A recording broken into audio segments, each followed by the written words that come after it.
Good evening. Welcome to this episode of Cocktails with a Curator. I am Xavier Salomon, the Deputy Director and Peter J. Sharp Chief Curator at the Frick Collection. Thank you for all your support during this difficult year. Our financial year comes to an end at the end of this month, on the 30th of June.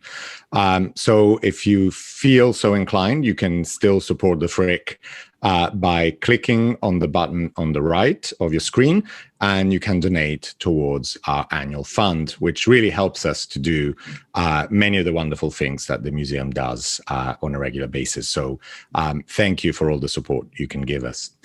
For all of those of you who have visited Frick Madison or who will come to Frick Madison, one of the rooms on the third floor is a room entirely dedicated to a specific medium, technical medium, which is, of course, porcelain.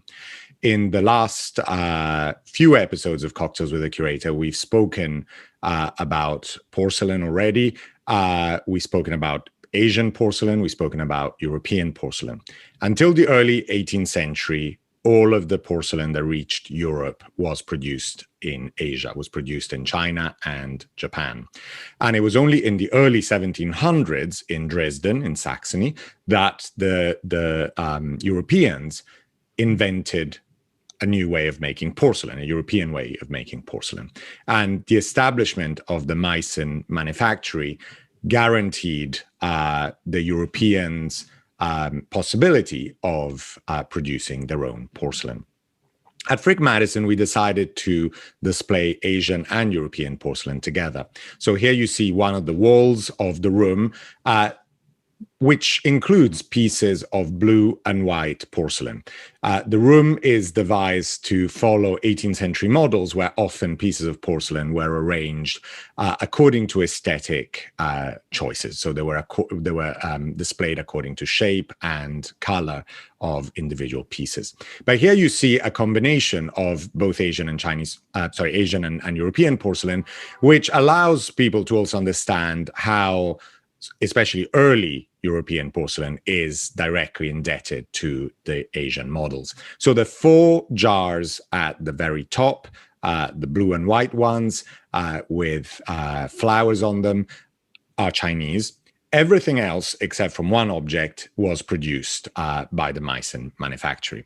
And the object that is not Meissen is the large elephant at the bottom, which was in fact produced in Vienna by the Paquier manufactory, which was the second European porcelain manufactory that was created. And so the topic of this evening's episode is not only this elephant specifically, but more broadly, the production of Paquier in Vienna from the middle of the 17 teens to the mid 1740s. Because of this, and because of another reason that we'll see later in this episode, what I'm drinking this evening is a glass of sweet Tokai wine. Tokai is a region in Hungary, which at the time in the 18th century and all the way later into the 19th and early 20th century was part of the Austrian and then Austro-Hungarian Empire. It is a very popular wine in the 18th and 19th century, not only in the empire, but also outside its borders. Many diplomatic gifts from the empire to other rulers were bottles of Tokai wine, which was particularly liked by rulers like Louis XIV and Louis XV of France, and later on by Queen Victoria. Emperor Franz Joseph supposedly sent Queen Victoria for every one of her birthdays a bottle of Tokai for every month of her life. So you can imagine that towards the end of her life, there were many, many bottles of Tokai wine arriving in London. The wine is directly related to the object that we will be talking about today. And I cheer to all of you and hope you're enjoying your sweet wine.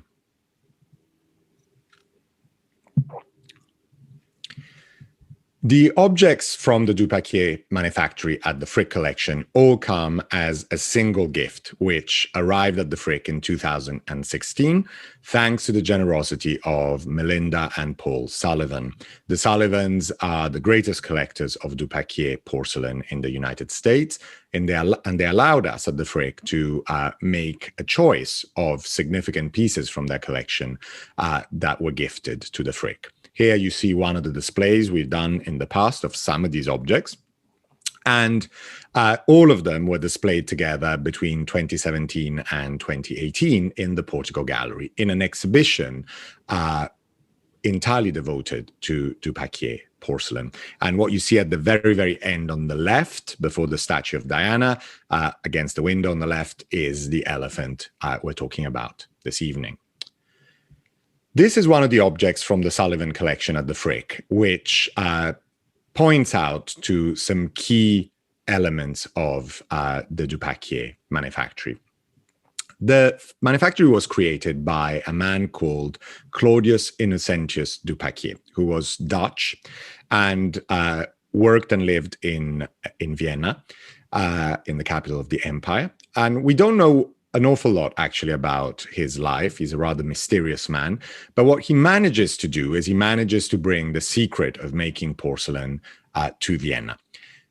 When porcelain was invented in Europe in Dresden, and then the manufacture was moved to Meissen, the secret was very closely guarded by the Saxon state. But of course, there were leaks and industrial espionage, effectively. And Paquier is the man responsible for bringing some German workers over to Vienna with the secret and starts making porcelain. So Vienna is the second place in Europe after Dresden that makes porcelain. And this is a tulip flower. A tulip vase, sorry. So it's a container for tulip flowers, which were placed at the top. You see there are these narrow holes in which each stem, each flower was placed. But what it does is it visually shows two important elements about the Paquier manufactory. First of all, the typical color. So this reddish pink color is something that is very characteristic of porcelain produced in Vienna at this time. But the central scene also very directly shows the city of Vienna, with the bell tower in the middle, the spire of the Cathedral of Vienna. And around it, the inscription reminds us that at this point, Vienna and the empire didn't need to import porcelain anymore from the East, because they were very proud of the fact that they could produce it in Vienna itself. Of course, the manufactory was broadly under imperial patronage. Here you see two flasks, which are also at the Frick, showing images on the right of the Emperor, Charles VI, and on the left, his wife, Elizabeth Christine. And many of the commissions of large Paquier pieces, of course, at this point came from the Emperor and the imperial family. But the Paquier objects are characterized by very extraordinary and eccentric forms and designs. So here is this wonderful tankard at the Frick in the shape of a barrel with these beautifully painted flowers, very elegantly and refinedly painted. The handle of the tankard is shaped as a human figure. And of course, it's a human figure that we can identify because of its costume as a maker of barrels. So the use of the vessel is directly reflected in the design of the object itself. One of the most fantastic Paquier objects at the Frick is this ewer, where you can see not only the wealth of decoration on it, with this, again, this very specific reddish pink of the Paquier porcelain, with scenes of the marine goddess Amphitrite and a number of figures, but also the little sculptural figures of the sort of rooster at the top and the leopard as part of the handle of this ewer. One of the earliest porcelain rooms made out of European porcelain was also made with Paquier objects. And it is this extraordinary room which comes from the Dubski Palace in Brno. Brno was one of the largest cities of the Austrian Empire, together, of course, with Vienna and Budapest. It is the capital of Moravia. And this was a room that was designed, created for the Dubsky Palace, but then later moved, and it's now reconstructed at the Decorative Arts Museum in Vienna. What you see here is vases and dishes and plates of du Paquier displayed around the room, but you see sconces and you see the plaques around the door and in the door, and the clock on the right, all made out of du Paquier porcelain. The decoration of the furniture has medallions and plaques also made out of porcelain, and even the fireplace, the mantelpiece, is made out of pieces of porcelain. So, and of course the chandeliers as well. So this is an entire ensemble of du Paquier porcelain made for one of the grand palaces of the empire. But a lot of the other objects also traveled outside of the empire. And of course, this is a moment in the early 18th and later 18th century when the Austrian Empire is expanding quite drastically. And this is the time when parts of northern Italy also fall under the Austrian rule. The city of Milan becomes part of the empire. And these are two dishes decorated with sort of black and white decorations based on engravings showing mythological figures, cupids and small putti with a number of animals, with goats and deer. And these were two of the large dishes for a big service which was made for the Trivulzio family in Milan, the Trivulzio service. And so aristocracy from other cities within the orbit of the empire also commissioned du Paquier porcelain. Now, of course, our elephant is one of the most extraordinary and curious pieces of du Paquier. You know, what was it? Why was it made? What was it made for? And how was this object used? It is incredibly refined in the technique in which it was created. This is a large object, single piece of porcelain, of course. The elephant, of course, in itself is a rather fantastic elephant. You can imagine that du Paquier and the people working at the factory wouldn't have access to many living elephants at that time in Vienna. So this is probably mostly based on visual records of elephants, prints and drawings. But the elephant is decorated with leaves and grapes, vine leaves and grapes, which, as we will see, relate directly to the use of this object. The diplomatic gifts from Austria also reached a number of other countries. And the country that is interesting to us this evening, of course, is Russia. Between 1730 and 1740, for a decade, this woman, Anna Ivanovna, who was the niece of Peter the Great, was the sole ruler of Russia, the Empress of Russia. And under Ivanovna's rule, the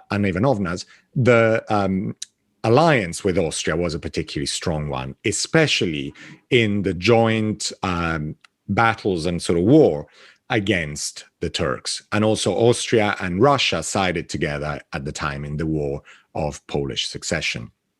So these alliances were very strong, and a series of diplomatic gifts, of course, went backwards and forwards between Vienna and Saint Petersburg. Anna Ivanovna was well known for her ruthless character. She was a rather cruel tyrant in many ways, particularly cruel towards a number of people, especially of the lower classes, which she sort of generally quite regularly mistreated in a number of very cruel ways that are recorded at the time. But she was also very eccentric as a patron and as a ruler. And in 1739, there was a particularly rigid winter in Russia, in St. Petersburg, with a lot of snow and ice. And the Empress orders the construction of an ice palace for her own fun. And the palace is constructed in St. Petersburg by one of the great architects of the time. The palace was supposedly up to 20 meters tall. It had a number of rooms inside it. Each room was decorated with furnishings and fireplaces and mirrors and sofas and beds and tables, all made out of ice.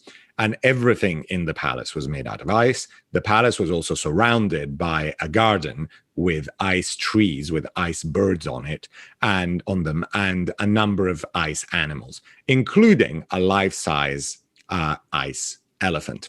And of course, as surprising as this may seem, in Saint Petersburg at the time, people were used to seeing an elephant because the empress was given an elephant from the ruler of Persia in 1736. So this famous elephant reached Petersburg and was part of the empress's menagerie. And here you see a very sort of crude reconstruction of what the ice palace would have looked like in St. Petersburg in the winter of 1739.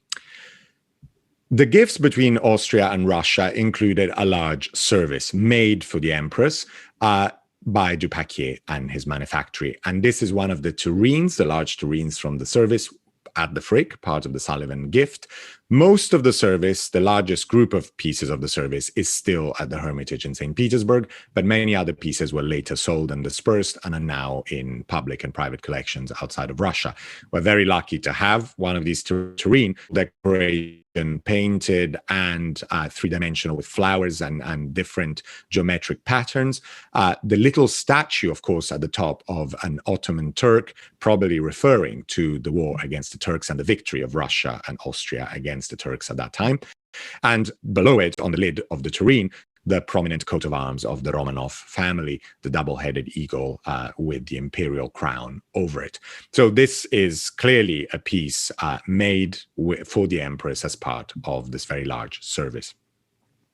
But the other extraordinary piece made by du Paquier for Anna Ivanovna is this, also still at the Hermitage Museum in St. Petersburg. And it is this large object made out of porcelain pieces and silver. You have a tray effectively made out of silver on which there is a moving ring on which are placed a number of small human figures in porcelain holding in their hands little porcelain cups. And these figures can rotate around to go under the trunk of the elephant. And the elephant is hollow and was actually filled with Tokai sweet wine. And you can see that there is a figure of Bacchus above the elephant. And of course, the elephant is decorated with wine leaves and grapes because of the wine that it contains. So the figure of Bacchus serves as a lid for the hole in which the wine is poured. And then there is another little figure halfway through the trunk of the elephant. And that is a little sort of faucet from which you can turn it and the wine comes out of the trunk of the elephant into the cups below. This is a truly extraordinary and bizarre object, something that we assume the maker and creator of the Ice Palace would have particularly loved. And of course, Anna Ivanovna's taste was well known in the courts of Europe at the time. And the elephant was in part colored before firing, in part painted on top of the glaze, because of course at this point the du Paquier manufacturer didn't have the skills to fully produce a colored and fired object of this size.